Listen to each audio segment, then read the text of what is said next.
अगर आपको कुछ प्रॉब्लम है, अगर आप विदाउट एम्बुलेंस जा रहे हो तो आपका ट्रीटमेंट बाद में होगा, पहले प्रेफरेंस दी जाएगी जो एम्बुलेंस में आ रहे हैं उनको। सो वहाँ पर ना कोई खास यंग नहीं था अंदर। ज़्यादातर ये क्या करते हैं, जितने भी यंग लोग होते हैं जो भी है, उनको जल्दी से एक ही दिन के अंदर ही निकाल देते हैं। चीज़ पे फोकस करते हैं, कोई मेडिसिन नहीं देते ज़्यादा, ना रिकमेंड करते। और दूसरी बात ये,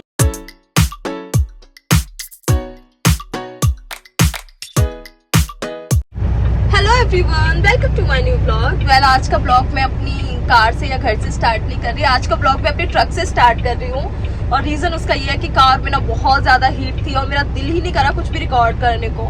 सो मैंने कहा चलो ट्रक से स्टार्ट करेंगे। एंड अभी मेरे को डिस्पैचर ने काम भी दे दिया है। मेरे को ना 4 पिकअप मिली है, जिसमें से 3 तो चलो ओके है, बट चौथी है ना, मुझे पता है वो फुल लोड ही होगी और मे बी वही काम का लास्ट हो। सो देखती हूँ आज का दिन कैसा रहता है इतनी गर्मी में।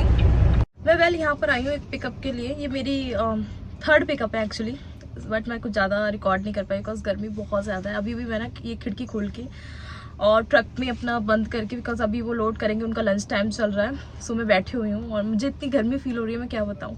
बट ट्रक चलाने के बाद ना आवाज़ आएगी और उन्हें भी पीछे शायद थोड़ा रहेगा ना कि ट्रक चल रहा है तो लोड करना है। वेल, मैं अभी बैठी हुई हूँ, मेरे पास फिलहाल कुछ ऐसा था नहीं करने के लिए। मैंने कहा जो क्यों ना आप लोगों का एक टॉपिक है जो मुझे आई थिंक एक कमेंट में भी मैंने बहुत पढ़ा है। वैसे भी नॉर्मली लोग पूछते रहते हैं मुझसे कि मेडिकल का क्या हिसाब किताब है इन कनाडा एंड यूएसए ना, कि मेडिकल कैसा है वहाँ का, मतलब जैसे इंडिया का मेडिकल है वैसा ही है या कुछ अलग है इसका। सो मैं आपको अपने साथ खुद हुए 2 इंसिडेंट हुए हैं मेरे साथ और एक मेरी फ्रेंड के साथ भी इंसिडेंट हुआ है। सो मैं आपके साथ शेयर करती हूँ एंड उससे आपको आइडिया हो जाएगा कि एग्जैक्टली कनाडा एंड यूएसए का मेडिकल है कैसा, वहाँ का ट्रीटमेंट कैसा है, वहाँ का क्या है ना सारा। सो मुझे अपना ही पहले मैं स्टार्ट करती हूँ अपने से कि मेरा एक्सीडेंट हुआ था इन 2021। दिवाली पड़ी थी आई थिंक अक्टूबर में या नवंबर में। उसके 2 या 3 दिन बाद मेरा एक्सीडेंट हो गया था। सो उसके बाद जिस स्पॉट पे मेरा एक्सीडेंट हुआ, पैर में लगी जो इतनी तेज, वहाँ पर ही ना उन्होंने कॉल किया होगा एम्बुलेंस को। एम्बुलेंस आई, एम्बुलेंस टाइम पर आ जाती है, 5 मिनट्स हार्डली लगते हैं एम्बुलेंस को, बट एम्बुलेंस आ जाती है। और एम्बुलेंस का अच्छा ये सिस्टम। वेल, यहाँ की ये बात अच्छी है कि एम्बुलेंस हो, फायर ब्रिगेड हो या पुलिस हो, वो बहुत टाइम पर ऑन टाइम आ जाती है। सो जब उधर कॉल किया गया, जब मेरा एक्सीडेंट हुआ था तो आ गई थी एम्बुलेंस ऑन टाइम। एंड उसके बाद मतलब वहाँ पर टाइम पर आ गई एम्बुलेंस एंड देन वो मेरे को लेके गए हॉस्पिटल। तो हॉस्पिटल लेके गए वो जनरल हॉस्पिटल जो यहाँ का मतलब गवर्नमेंट हॉस्पिटल है, वहाँ पर लेके गए। सो यहाँ की एक बात जो है सबसे बड़ी कि अगर आपको कुछ प्रॉब्लम है, अगर आप विदाउट एम्बुलेंस जा रहे हो तो आपका ट्रीटमेंट बाद में होगा, पहले प्रेफरेंस दी जाएगी जो एम्बुलेंस में आ रहे हैं उनको। ये चीज़ यहाँ की थोड़ी अजीब है। सपोज अगर आपके पेट में दर्द है, ये बहुत ही तेज बुक फीवर है, दर्द हो रहा है, वो आप लोगों को फिर भी वेटिंग में रखेंगे कि चलो मतलब आपको देखेंगे थोड़ा सा टाइम बाद। पहले वो उन लोगों पे फोकस करेंगे जो एम्बुलेंस में आए हैं, और चाहे उनको कुछ हुआ हो या नहीं हुआ हो, बट जस्ट बिकॉज वो एम्बुलेंस में आए हैं तो उनको प्रायोरिटी पहले दी जाती है यहाँ पे। ऐसा यहाँ का है सीन। सो मेरा तो था, इतना बड़ा एक्सीडेंट था तो उन्होंने मेरे को एंटर किया अंदर एंड अपना सारा उन्होंने जो भी पेपर वर्क होता है, फॉर्मेलिटीज़ ये सारे कर रहे थे वो लोग। फिर वो मेरे को ऑपरेशन थिएटर में लेके गए एंड बहुत सारे वहाँ पे डॉक्टर्स थे। सो उन्होंने मुझे इंजेक्शंस, हाँ जब भी कुछ इंजेक्शंस लगाना था, कुछ भी लगाना तो मुझे बार बार पूछ रहे थे कि क्या मतलब ओके है, आपको लगा रहे हैं, हम आपको बताते हुए लगा रहे हैं। मैंने कहा ओके। फिर उन्होंने मुझे एनेस्थीसिया दिया एंड उसके बाद उन्होंने मेरा ट्रीटमेंट स्टार्ट किया। वेल, वहाँ तक तो मुझे सब कुछ ही बहुत सही लग रहा था, बहुत ठीक था। उस टाइम पर ये कोविड का टाइम था ना, उस टाइम पर जब उन्होंने बोला कि आपके अगर कोई फैमिली मेम्बर है तो उनको कॉल कर लो ना, सो दैट कि वो लोग यहाँ पर आ जाए। तो मैंने कहा मेरे फ्रेंड्स हैं, वो मतलब आ सकते हैं। तो जब मैंने कॉल किया अपने सारे फ्रेंड्स को, वो लोग आ रहे थे, बट इन लोगों ने बोला कि आई थिंक उनकी एक वैक्सीन नहीं लगी थी जो 2nd लगनी थी, कि आपकी वैक्सीन नहीं लगी है ये वो। सो सबसे पहले वो लोग जाकर अपनी वैक्सीन लगवा कर आए और फिर वो लोग एंटर किया हॉस्पिटल के अंदर। सो ये हुआ था थोड़ा। एंड ये लोग ना मतलब बहुत जल्दी छोड़ देते हैं, जैसे कि सब मेरा इतना एक अगर देखा जाए तो बहुत मेजर था वो जो भी एक्सीडेंट हुआ था।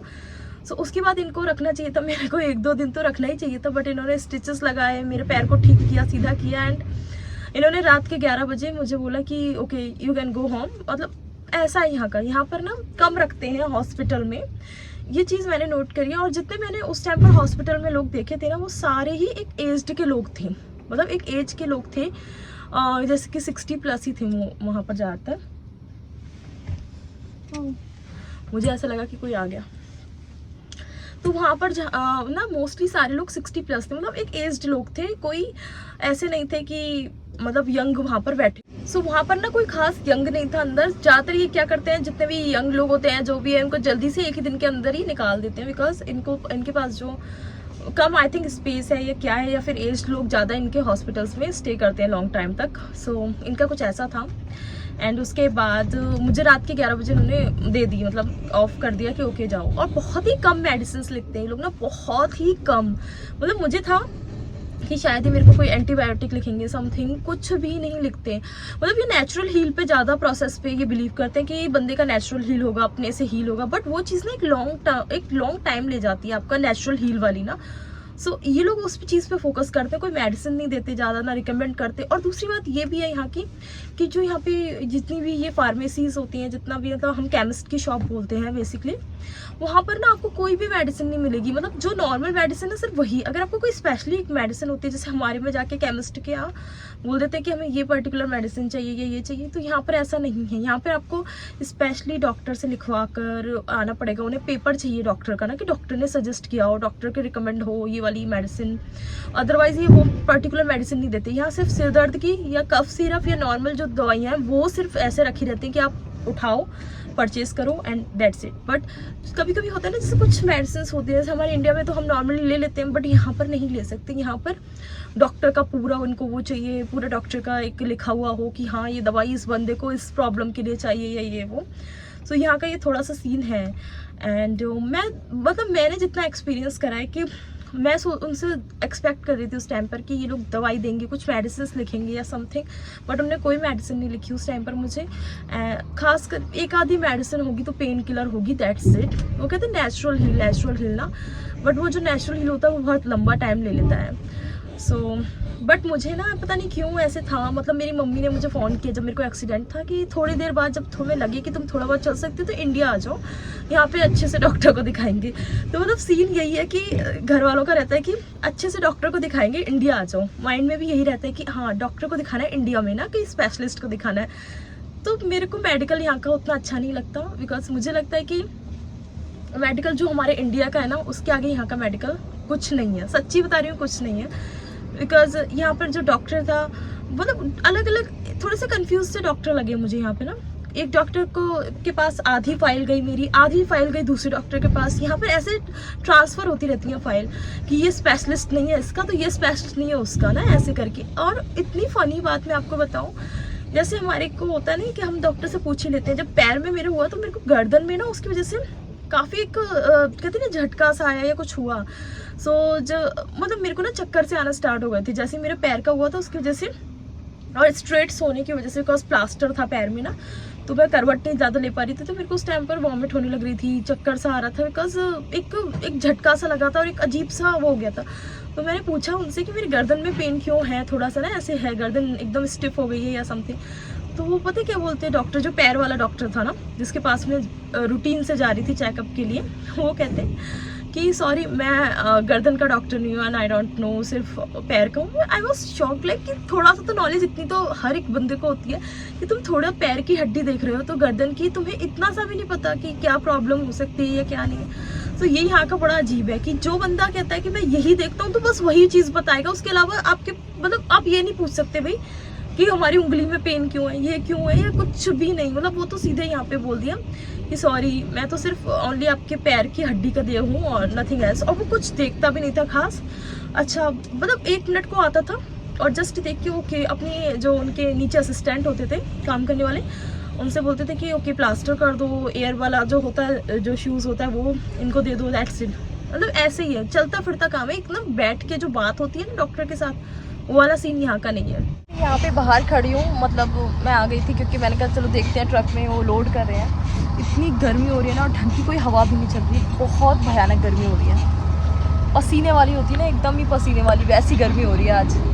मैं बताने लगी थी दूसरा इंसिडेंट ना जो मेडिकल से रिलेटेड था, वो मेरी हुआ था रूममेट के साथ ना। वो भी उसी टाइम की आई थिंक 2-3 साल पुरानी बात है कि उसको ना क्या हुआ कि हम लोग मतलब बैठे थे साथ में, अचानक से उसके सडनली पेट में पेन उठा।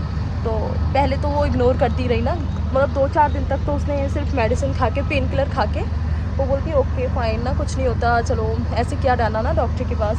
बट एक दिन उसका पेन इतना मतलब उसके बर्दाश्त से बाहर हो गया कि मतलब मेरी एक और रूममेट का मुझे कॉल आया कि हमें जाना पड़ेगा इसको लेकर कहीं हॉस्पिटल, बिकॉज इसका पेन अभी इसको बर्दाश्त नहीं हो रहा। सो हम लोग गए यहाँ के एक हॉस्पिटल में गए, तो वो कहते हैं यहाँ पर हमारे पास मतलब स्पेस नहीं है उतना, तो आप दूसरे जनरल हॉस्पिटल लेकर जाओ। सो हम यहाँ के जो गवर्नमेंट हॉस्पिटल है वहाँ लेके गए। जनरल हॉस्पिटल नहीं, हम रॉयल विक्टोरिया हॉस्पिटल लेके गए उसको दोबारा ना, क्योंकि वो हमारे नियर था पहले जहाँ हम रहते थे। तो उसको लेकर गए एंड उसको हम लेके गए, तो हम रात के अराउंड 9 साढ़े 9 बजे गए होंगे।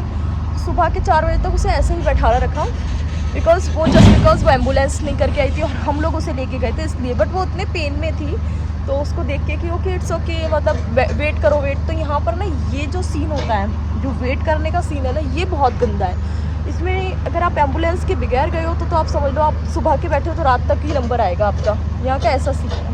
सो according to me I think India का ट्रीटमेंट ज़्यादा बेस्ट है। इंडिया का ज़्यादा यहाँ पर मतलब यहाँ पर उतना अच्छा ट्रीटमेंट नहीं है जितना इंडिया में मेडिकल अच्छा है। और दूसरी बात, यहाँ पे सबसे ज़्यादा एक्सपेंसिव आई थिंक जो हमारे दांतों का ट्रीटमेंट है वो है सबसे ज़्यादा, बिकॉज यहाँ पर ना बहुत ज़्यादा उसका लगता है, अमाउंट लगता है। आई थिंक एक दांत फिलिंग का भी $2000 लगता है, कैनेडियन या $20 $2000। तो यहाँ पे ट्रीटमेंट बहुत महंगा होता है दांतों का, इसलिए मोस्टली लोग जिनको भी मैंने सुना है कि दांतों की कोई भी दिक्कत आई है या दांत में पेन है या कुछ भी है, वो इंडिया जाते हैं। इससे बेस्ट वो सोचते हैं कि इंडिया जाकर ट्रीटमेंट करवाते हैं। मैंने जितना बताया आपको, जो मेरा एक्सपीरियंस रहा यहाँ पर मेडिकल का और जो मेरी फ्रेंड का रहा वो। और एक चीज़ मैं आपको और बताना चाहती हूँ, यहाँ पे होता है हेल्थ कार्ड, है ना। हेल्थ कार्ड यहाँ पर मिलता है परमानेंट रेजिडेंट को।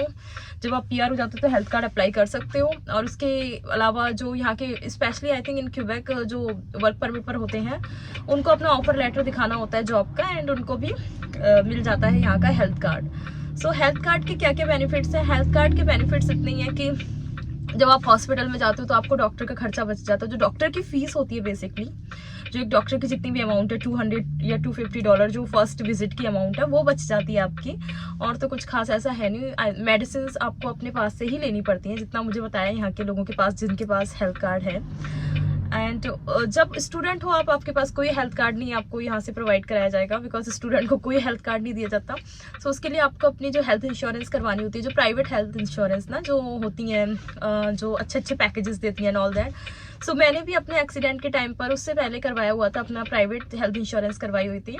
सो मतलब हमें खुद खर्चा करना पड़ता है पहले। जैसे कि मेरा एक्सीडेंट हुआ, मुझे खुद खर्चा अपना सारा करना पड़ा। एम्बुलेंस का अलग से आता है, ठीक है, डॉक्टर का, जो भी हॉस्पिटल का जितने भी खर्चे वो आपको एक पूरा बिल बना के दे देंगे। उस टाइम पर खुद ही करा मैंने, बट बाद में आप क्लेम करोगे। आपके हेल्थ इंश्योरेंस ये बोलती है आपको, जो जिससे इंश्योरेंस करवाई होती है जिस भी कंपनी से, वो ये कहती है कि पहले आप खुद करें खर्चा, फिर उसके बाद उनको सारे बिल लगाएं। उनकी एक एप्लीकेशन होती है पर्टिकुलर, वेबसाइट पर जाके वो सारे बिल्स अपलोड कर रहे होते हैं एंड ऑल दैट। एंड इस प्रोसेस में जब वो आपको पूरा क्लेम करके, मतलब क्लेम आपका देती हैं, जो आपको अमाउंट देती हैं जितना आपने खर्च करा है, वो तब मिलता है जब मतलब वो सारा वेरिफिकेशन कर लेते हैं एंड ऑल दैट। लेकिन वो लोग बहुत टाइम लेते हैं। मुझे 7 मंथ्स बाद अपनी सारी अमाउंट वापस आई थी हेल्थ इंश्योरेंस से, जब मैंने सारा क्लेम करा, मैंने सारे बिल भी दिखाए, सब कुछ दिखाया, बट उसके 7 मंथ्स लगे। और उस 7 मंथ्स में मैंने कम से कम नहीं तो 1000 बार उनको कॉल किया होगा। सो वो लोग बोलते कि ड्यू टू द कोविड अभी जो टाइम है वो बहुत ज़्यादा लग रहा है एंड ऑल दैट, बट वो लोग तो ध्यान ही नहीं दे रहे थे। मैंने इतने लंबे लंबे उनको मेल करे कि मैंने कहा दिस इज़ नॉट, मतलब ये तो कोई तरीका नहीं होता, क्योंकि उन्होंने लिखा था उसमें कि सेवरल वीक्स लगते हैं। अब ये तो नहीं लिखा था कि सेवरल मंथ्स लगते हैं ना क्लेम को आपको देने में, मतलब आपकी अमाउंट आपको देने में इतना टाइम लगाएंगे वो, जो भी हमने करा होता है खर्चे, तो उसका क्लेम आने में बहुत मंथ लगाए यहाँ पर इन्होंने। अराउंड 7 मंथ्स बाद मुझे सारे अमाउंट आई जितना भी मैंने खर्चा किया। तो ये एक चीज़ है। तो मतलब ये है कि अगर आपको रखना पड़ेगा थोड़ा बहुत कि अगर कुछ ऐसा वैसा हो जाए, बिकॉज इंश्योरेंस भी आपको ऑन द स्पॉट पे नहीं करती, वो भी आपको लेटर ऑन पे करेगी। सो यस, अपने पास थोड़ी बहुत सेविंग होनी बहुत ज़रूरी है। वेल, मैं आ चुकी हूँ अभी अपने अपार्टमेंट में और गर्मी बहुत ज़्यादा हो रही है, मेरे पसीने भी आ रहे हैं। मैं अभी AC ऑन करने लगी हूँ। सो इस ब्लॉग की एंडिंग में यहाँ करने लगी हूँ। एंड आई होप आप लोगों को मेरा ब्लॉग बहुत पसंद आएगा। So please subscribe my channel, like, share and comment, and bye bye for now.